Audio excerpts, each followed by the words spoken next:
Hello and welcome back to the established 1875 YouTube channel. I realised last time out I said Roversreports. That is my apologies. This is obviously me, Luke, Barney. Ollie, when he decides to get his arse into gear, he's on here too. Apparently he's got a match day vlog, but have I seen it? Absolutely not. So we've got to get some different people on the duties because, Ollie, I don't care if you're 50 plus. I don't care how old you are.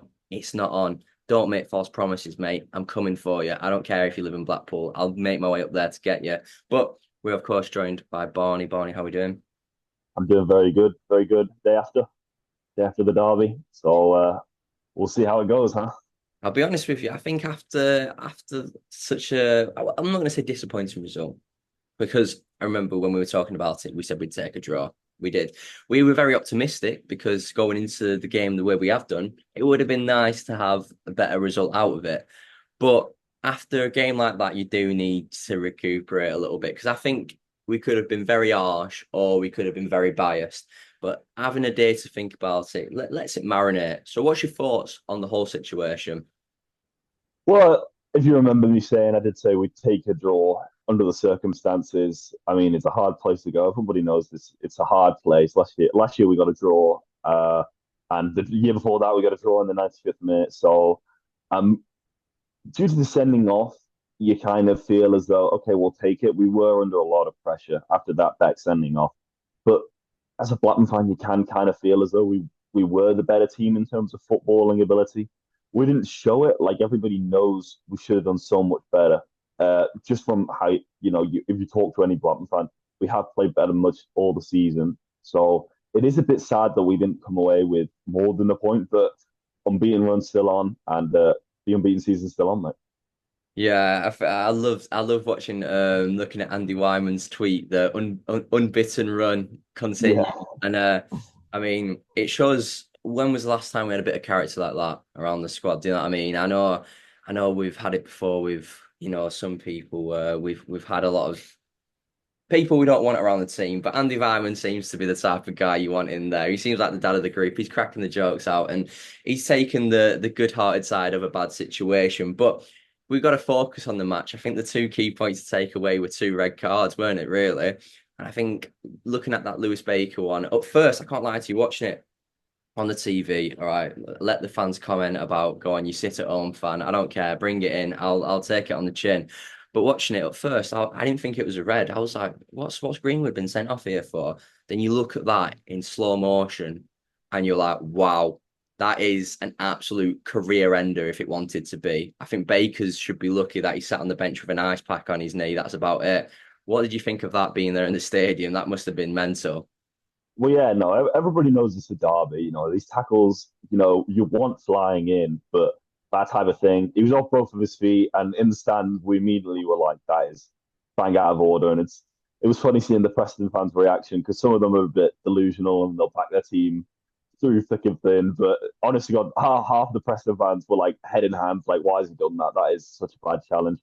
And it was probably the second worst thing a Preston player did that day. So we'll get on to the next one, won't we? So Well, yeah, I think we've played on it a little bit too, though. I think when it comes to the Osmaic situation, Osmaic and Beck, right? Obviously, Beck, unreal start to his Blackburn Rovers career. He seems like look, I don't mind Harry Pickering. I think when it comes to range of passing that you want from a fullback, Harry Pickering's got it. Yeah, he lets himself down in some areas, but when it comes to modern day football, he is kind of a modern day fullback in that aspect, and I like that about him. But Beck's come in and he's showing you that a modern day fullback doesn't just have the passing range. They do the defending, they do the grafty work, they get forward, they get back, and he seems irreplaceable. Did he deserve to get sent off for what he did? I think when you look back at it, yeah, he did. Right. It's very late after the whistle, way after the whistle. Right. And I think a lot of people with everything that's gone on forget how like that pick was about like 30, 40 seconds after the whistle, which doesn't sound like a lot of time. But in football and terminology aspects, 30, 40 seconds after the referee's blown his whistle, that's, the ref's got to do something about that to show authority. I mean, he already lost the game anyway. The game that no one was following the referee. The referee had that's got to be one of the worst refereeing performances I've seen in a long time. He lost complete control of that game. But when you look back at it, it looks like Osmaic has bitten Beck just on the back of his neck, just below it on the top of his back. And the thing that infuriates me more is, right, is don't get me wrong. Look, he's peckish. He wants a goal. He's hungry for it. Probably took it too far. But what annoys me more is that fact that Beck's tried to show the linesman the bite mark on his back, and the linesman has just told Beck to do one and going that he's not looking. When EFL, your referees and your officials, they should be putting the players' care as number one on the pitch. That's the reason Sam Greenwood got sent off, because he put a player's like career at risk in that position. Traditional football, that probably would have been a yellow. It wasn't that bad. But modern day football, that Greenwood tackle is a red card. And when you've got a player that's been bitten on the back, you need to be checking that out. It ain't, and I've seen so many Preston accounts that have gone, it could have been anyone who bit him. Well, bloody Iron's not going to give him a little fucking bite on the back and go complain quickly and get a red card. It's so dumb. But Barney, what's your thoughts on that situation? Yeah, I mean, just going back to the officials, it was not well officiated at all. It reminded me not as bad as the Ipswich game last year. I mean, of course, recently we got fined 35,000 for how we abused the ref, and that was, if anybody was at that game, completely justified. I mean, that was the worst refereeing I've ever seen. But this game was not much better. He didn't have any control. Both fans will feel like the ref just didn't have a good game, and it is a derby. It is officiated in a way that you have to let a bit more go. You have to let a few of these crunching tackles allowed. But I mean, if somebody bites somebody, I mean, come on, we're not. This isn't like year one biting each other on the playground. You know what I mean? This isn't what you want to see in a football match. He's just bitten somebody. There's got to be a lengthy ban in there somewhere for that. I don't. There's no other way to describe it. I mean, Luis Suarez was given. How much was he given? He must have been a He few. I was think it was 6 months, wasn't it? he was given, Wasn't I it think probation? I think it was wasn't it like a 3 month ban or something like that. He was given Yeah, something something along the hefty. line. Given something hefty. He he's got to have that extended. Of course, he's got to have a ban. And I think going back to the Beck thing in the stands, we weren't. I didn't even notice it. Like I didn't see Beck do kick him. I didn't see it. But most of the fans were worried about the melee that ensued. All the players running over. We saw Mark Dalgay run over, and we thought the worst was going to happen. We thought he was going to get set off again. And then Beck got red carded, and we were like, I didn't have a clue. Like I was just so confused. It's just such a feisty derby. It's kind of what you want from a fan, to be fair. But I mean, looking back on it, seeing now the footage that he's been bitten, it's just BFL have got to handle it, and hopefully they handle it properly for once, and like usual, where they're just useless. Yeah, I think I've just checked now on the second laptop. I've got the work laptop next to me, so I'm putting its good use. 4 months Suarez got for his bite. So you look at that, and I mean, don't get me wrong, Premier League usually are a little bit more harsher than most leagues, just to try and put a little standpoint out there that the biggest league in the world. So usually the punishments, unless it's Manchester City, are quite big. So I think I don't know. I as a fan, can we sit here and say that we deserve to say how much of a punishment he should get? Probably not. At the end of the day, football's football. I'm quite concerned what you got up to in year one if you were biting your mates on the playground, to be honest with you, during a game of football. But each to their own. It's definitely got to be a lengthy ban. It's got to be. If it's not, then as they say, the game's gone, because it just doesn't have any place in football whatsoever. So a goalless draw though over the weekend. It's not what we wanted, but looking forward to QPR now, Barney. I think that's all we can do. We can't talk much. I want to sit here and talk more about what happened during the game, but apart from wanting, probably should have been scoring in the first half a goal. Apart from that, it was a pretty boring. Apart from the red card situations and the tackles going in on the pitch, it was a pretty boring derby, weren't it? Really. So looking forward to QPR. Do you think there's anything we have to change going into that? Do you think we saw a different side of Ohashi, where maybe he's not up for the physical fighting when it comes to this league, or are you pretty confident with everything still going into it?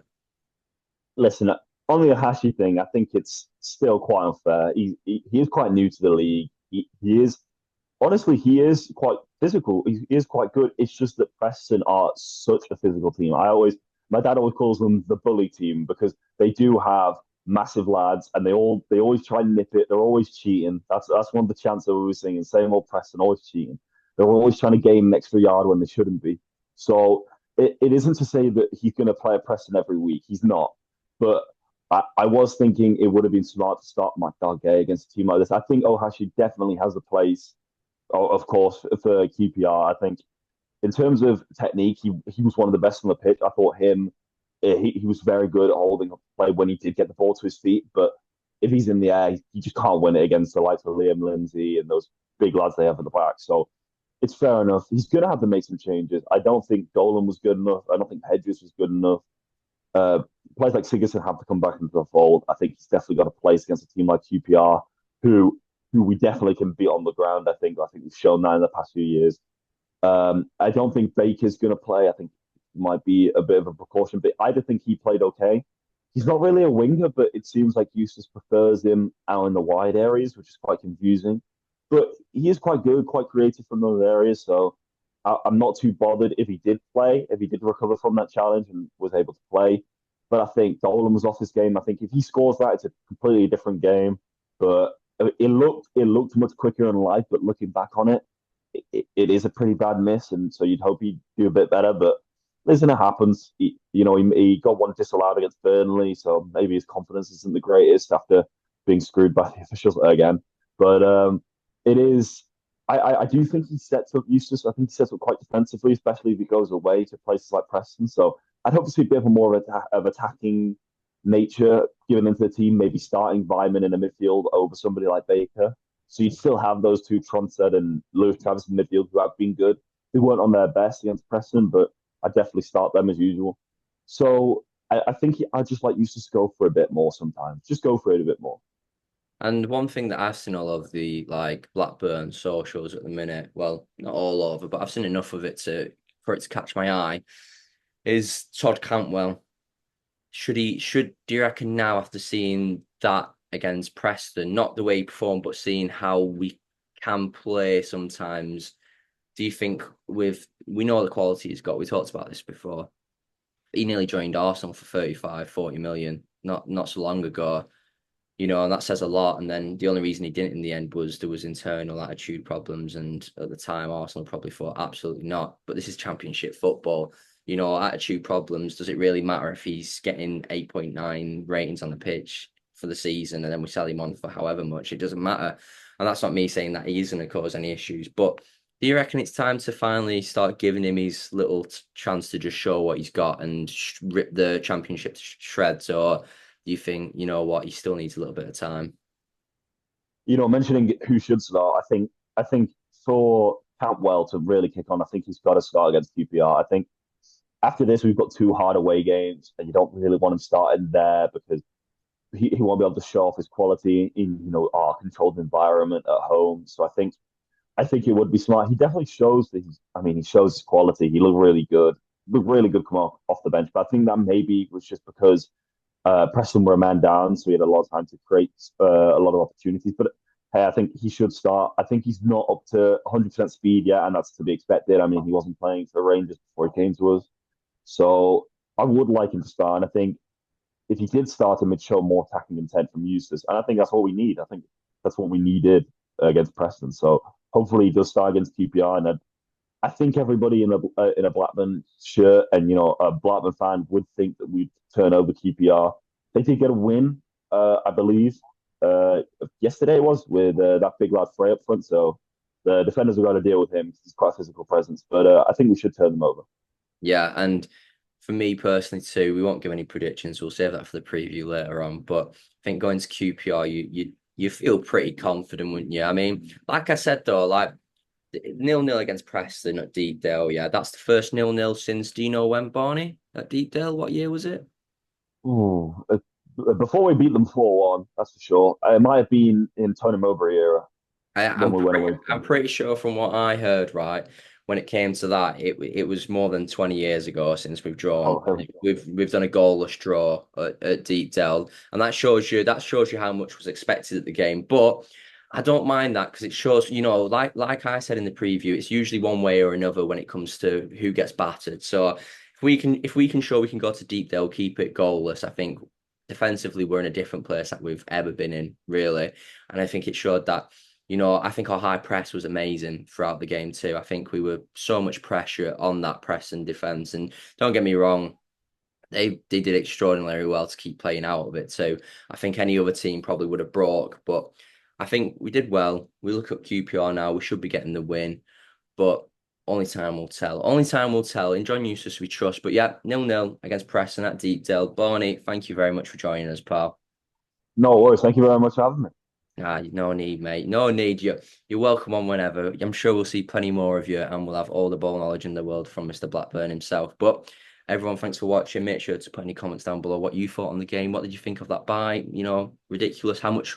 What should he get for it? Fine, ban? What should it be? But yeah, like, subscribe, do all that stuff, and make sure to follow us on all social media platforms, which is also down there somewhere. It'll be down there. But thank you, people, and we'll see you again shortly during the week.